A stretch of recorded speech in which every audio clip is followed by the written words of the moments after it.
A mighty kinship is this daring's cause. All we attempt in this imperfect world looks forward or looks back beyond time's gloss to its pure idea and firm inviolate type in an absolute creation's flawless skill. To seize the absolute in shapes that pass, to fix the eternal's touch in time-made things. This is the law of all perfection here. A fragment here is caught of heaven's design, else could we never hope for greater life, and ecstasy and glory could not be. Even in the littleness of our mortal state, even in this prison house of outer form, a brilliant passage for the infallible flame is driven through gross walls of nerve and brain. A splendor presses, or a power breaks through, earth's great dull barrier is removed a while. The inconscient seal is lifted from our eyes, and we grow vessels of creative might. The enthusiasm of a divine surprise pervades our life. A mystic stir is felt. A joyful anguish trembles in our limbs. A dream of beauty dances through the heart. A thought from the eternal mind draws near. Intimations cast from the invisible. Awaking from infinity's sleep come down. Symbols of that which never yet was made. But soon the inert flesh responds no more. Then sings the sacred orgy of delight. The blaze of passion and the tide of power are taken from us, and though a glowing form abides astonishing earth, imagined supreme, too little of what was meant has left a trace. Earth's eyes half see, her forces half create. Her rarest works are copies of heaven's art, a radiance of a golden artifice, a masterpiece of inspired device and rule. Her forms hide what they house and only mime the unseized miracle of self-born shapes that live forever in the eternal's gaze. Here in a difficult half-finished world is a slow toiling of unconscious powers. Here is man's ignorant divining mind, his genius born from an inconscient soil.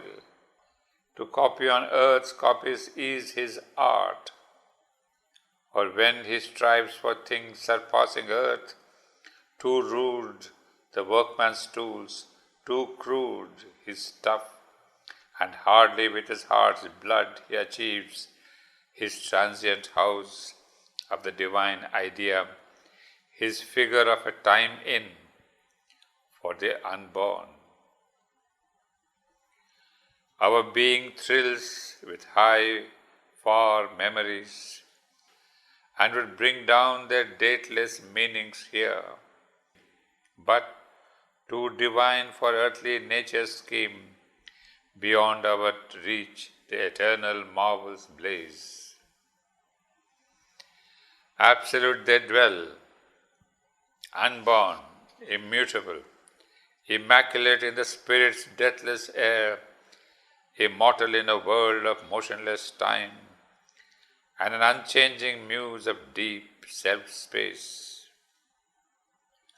Only when we have climbed above ourselves, a line of the transcendent meets our road and joins us to the timeless and the true. It brings to us the inevitable word, the godlike act, the thoughts that never die. A ripple of light and glory wraps the brain, and traveling down the moment's vanishing route, the figures of eternity arrive. As the mind's visitors or the heart's guests, They espouse our mortal brevity a while, or seldom in some rare delivering glimpse are caught by our vision's delicate surmise. Although beginnings only and first attempts, these glimmerings point to the secret of our birth and the hidden miracle of our destiny.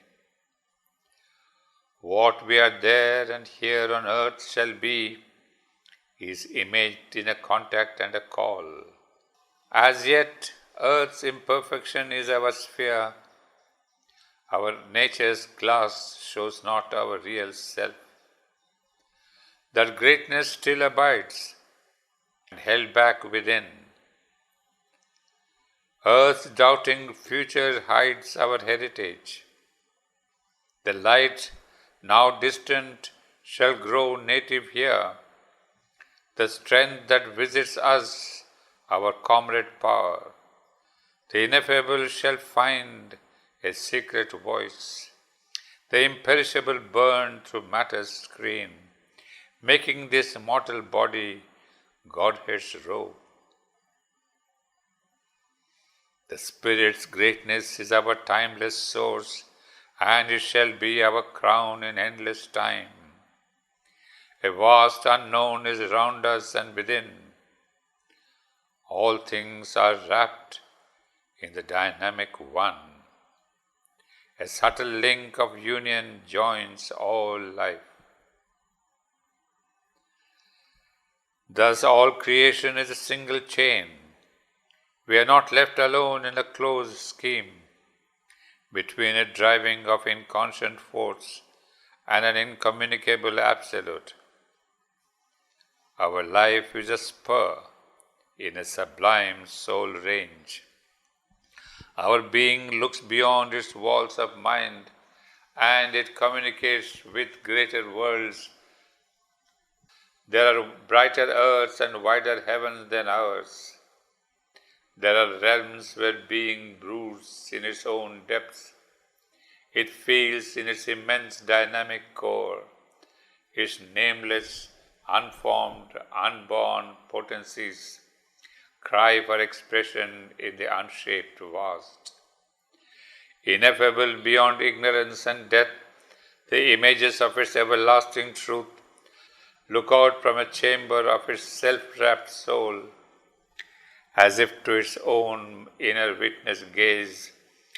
The Spirit holds up its mirrored self and works, the power and passion of its timeless heart, the figures of its formless ecstasy, the grandeurs of its multitudinous might. Thence comes the mystic substance of our souls. Into the prodigy of our nature's birth, there is the unfallen height of all we are, and dateless fount of all we hope to be.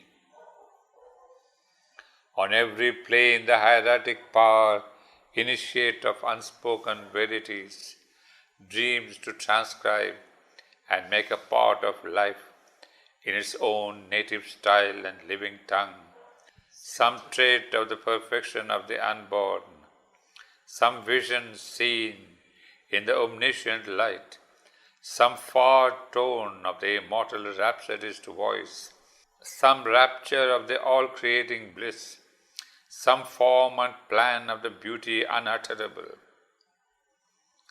Worlds are there nearer to those absolute realms where the response to truth is swift and sure, and spirit is not hampered by its frame, and hearts by sharp division seized and rent, and delight and beauty are the inhabitants, and love and sweetness are the law of life. A finer substance in a subtler mold embodies the divinity earth but dreams. His strength can overtake joy's running feet, overleaping the fixed hurdles set by time. The rapid net of an intuitive clasp captures the fugitive happiness we desire. A nature lifted by a larger breath, plastic and passive, to the all-shaping fire, answers the flaming Godhead's casual touch. Immune from our inertia of response, it hears the word to which our hearts are deaf, adopts the seeing of immortal eyes, and, traveller on the roads of line and hue, pursues the spirit of beauty to its home. Thus we draw near to the All-Wonderful, following His rapture in things as sign and guide.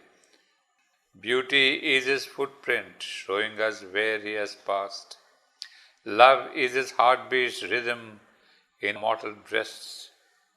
Happiness the smile on His adorable face. A communion of spiritual entities, a genius of creative immanence, makes all creation deeply intimate. A fourth dimension of aesthetic sense, where all is in ourselves, ourselves in all. To the cosmic wideness realigns our souls. A kindling rapture joins the seer and seen. The craftsman and the craft, grown inly one, achieve perfection by the magic throb and passion of their close identity. All that we slowly piece from gathered parts, or by long labor stumblingly evolve, is there self-born by its eternal right. In us too, the intuitive fire can burn. An agent light, it is coiled in our folded hearts. On the celestial levels is its home. Descending, it can bring those heavens here, but rarely burns the flame nor burns for long. The joy it calls from those diviner heights brings brief magnificent reminiscences and high splendid glimpses of interpreting thought, but not the utter vision and delight. A veil is kept, something is still held back, lest, captives of the beauty and the joy, our souls forget to the highest to aspire. In that fair, subtle realm behind our own, the form is all, and physical gods are kings. The inspiring light plays in fine boundaries. A faultless beauty comes by nature's grace. There, liberty is perfection's guarantee. Although the absolute image lacks, the Word incarnate, the sheer spiritual ecstasy, all is a miracle of symmetric charm, a fantasy of perfect line and rule.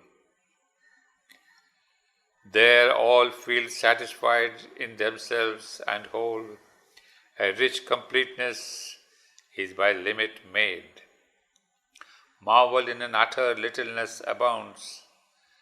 An intricate rapture riots in a small space. Each rhythm is kin to its environment. Each line is perfect and inevitable. Each object faultlessly built for charm and use. All is enamored of its own delight. Intact, it lifts of its perfection sure in a heaven-pleased, self-glad immunity. Content to be, it has need of nothing more. Here was not futile effort's broken heart, exempt from the ordeal and the test, empty of opposition and of pain. It was a world that could not fear nor grieve. It had no grace of error or defeat. It had no room for fault, no power to fail. Out of some packed self-bliss, it drew at once its formed discoveries of the mute idea and the miracle of its rhythmic thoughts and acts, its clear technique of firm and rounded lives, His gracious people of inanimate shapes and glory of breathing bodies like our own. Amazed, his senses ravished with delight, he moved in a divine yet kindred world, admiring marvelous forms so near to ours, yet perfect like the playthings of a god, deathless in the aspect of mortality. In their narrow and exclusive absolutes, the finite's ranked supremacies throned abide. It dreams not ever of what might have been. Only in boundaries can this absolute live. In a supremeness bound to its own plan, where all was finished and no widths were left, no space for shadows of the immeasurable, no room for the incalculable surprise. A captive of its own beauty and ecstasy, in a magic circle wrought the enchanted might.